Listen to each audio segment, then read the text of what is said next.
Tu perds le poids, tu perds le gras, mais tes abdos ne sont pas encore visibles. Tu perds, mais tu n'as pas l'impression que ton ventre il va partir. Je vais te dire pourquoi. Abonne-toi un petit like, c'est parti. Il faut que tu comprennes un truc. Par rapport à ta génétique, ça change d'une personne à l'autre. Ton corps, il ne va pas perdre le gras de la même vitesse, de la même façon, partout dans ton corps. Tu auras des endroits où ton corps il va perdre plus rapidement. D'autres endroits, il va perdre beaucoup moins vite. Et l'inverse.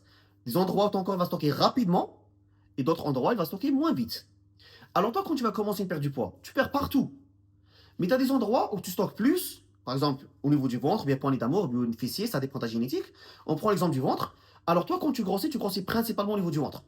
Alors mon corps, il stocke plus au niveau du ventre. Mais quand je vais commencer à perdre, il va perdre partout, au niveau du ventre aussi. Mais comme j'ai plus de gras au niveau du ventre, les résultats sont moins visibles. Et encore plus que ça, mon corps, il brûle moins au niveau du ventre que sur le reste du corps. Ça ne veut pas dire que mon ventre ne va pas partir. Ça veut dire juste, il va me demander plus de travail pour s'en débarrasser et en même temps pour perdre du gras partout. Parce que tu ne peux pas cibler la perte du gras.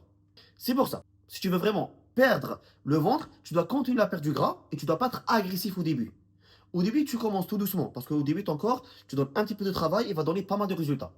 C'est à la fin où ton corps il fait le contraire. Tu donnes beaucoup de travail et il va donner un petit peu de résultats.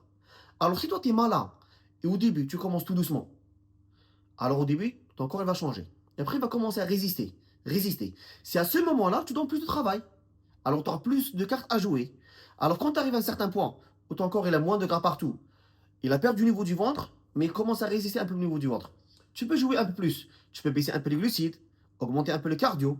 Mais si dès le début, tu as fait le maximum de cardio, le minimum de glucides, tu es un peu embêté pour faire la suite. Alors, commence tout doucement pour aller plus loin et ton ventre il va partir. Juste pas dès le début. Tu dois faire plus de travail et jouer intelligemment.